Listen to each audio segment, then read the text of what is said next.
ఈ పాడుకో కదా ఎక్కడ సచ్చాడో ఏమిటో. ఒరే కేశవా, ఒరే కేశవా, ఒరే కేశవా, వెధవా ఏమిట్రా అరుపు, వెధవా గాలిలో అరుస్తున్నావు కేశవా.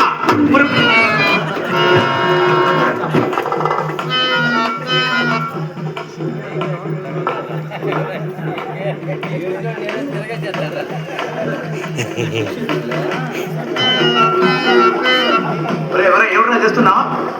పండు పండు అని నాకు తెలుసు, కానీ అలా నాకుతున్నావేమని మరేమండి.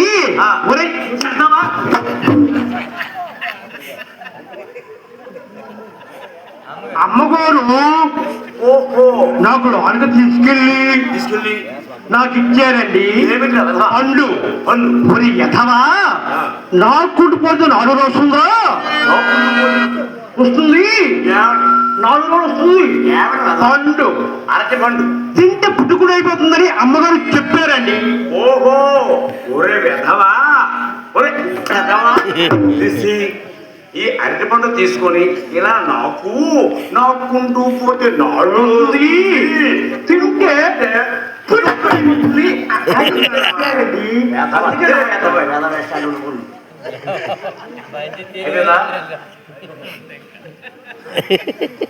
మంచి సరే కానీ వెధవా ఏమిట్రా దిగిందండి ఏమిటి పండు లోపలగా. సరేరా నీకు మొన్న ఒక శ్లోకం చెప్పారు కదా గురువుగారండి. మీరు అడుగు మీద కూర్చున్నప్పుడు పాలు తాగేటప్పుడు శ్లోకం అండి. పాలు తాగడం వెధవా, గ్లాస్ తో మీరు తాగారు కదా పాలు. కాఫీ చేసి ఇచ్చారు, పాలు ఉంటారట. అది సరే కానీ ఆ శ్లోకం ఒక్కసారి ఒళ్ళోపోయి వెధవా. గురువు గారండి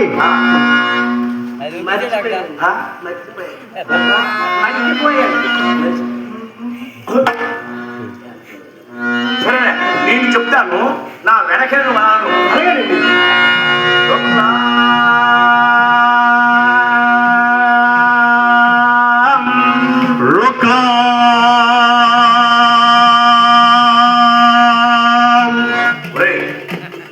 నువ్వేదో అప్సెట్లో పడుతున్నావు కదా. మీరు ఎలా అంటే అలా అలా అనలేదు, ఏదో లేదండి అసప్తం పడుతున్నావు. ఏదండి శుక్లా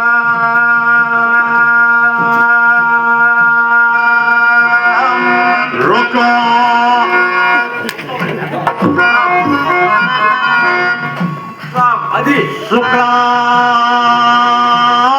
అది అది అంటే నువ్వు బాగా చెప్తున్నావు. ఎలా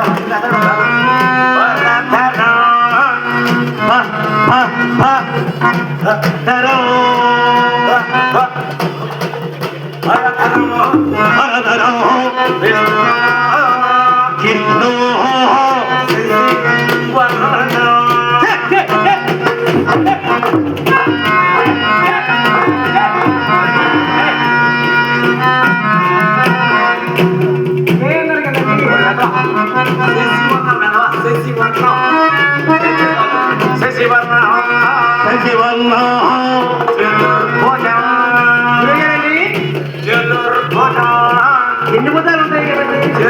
అంటే ఇలా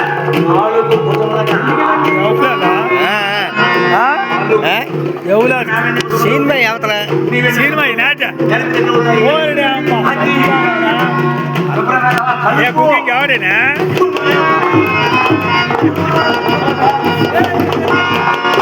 బాగులేవనా మీరే కదండి ఏమన్నారు?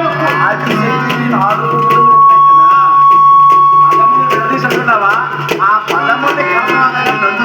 ఏమన్నారు? ఒరే యథవా,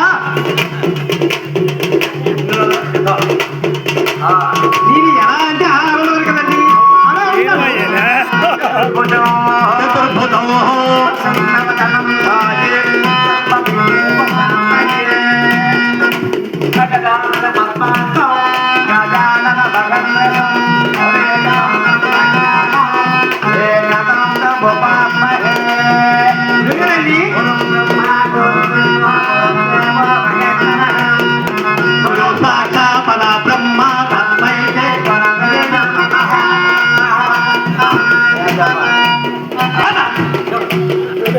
మరి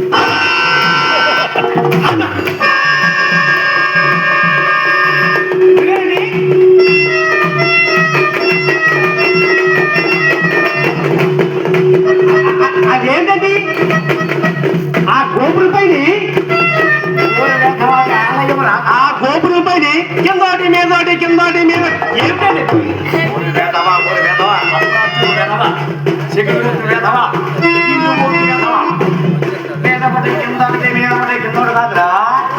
గోపురం ఉందా ఆ గోపురం శిఖరమ పైన ఓహో అది ఏంటంటే ఇది కిందటి మీద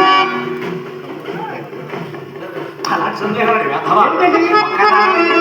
ఒక్కదాని మీద ఒకటి కాపురం చేసుకుంటున్నాయి వేదం అలాగే చూస్తాను అంటే సమూహం అండి సమూహం అనేది ఏమిటండి కాపురం కాపురం చేసుకుంటే ఏముంటుందని సందేహం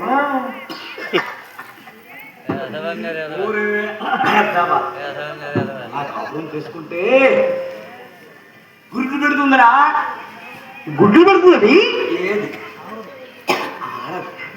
అంటే ప్రతి ఏడాది గుడి పెడుతుందండి ప్రతి ఏడాది గుడి పెడుతుంది మరి కాపురం చేసుకున్నాక ప్రతి ఏడాది గుడ్డు పెట్టాల్సిందే కదా అంటే ప్రతి ఏడాది గుడి పెడుతుంది ప్రతి ఏడాది పెడుతుంది మరి అమ్మగారు కూడా ఆడతారు కదండి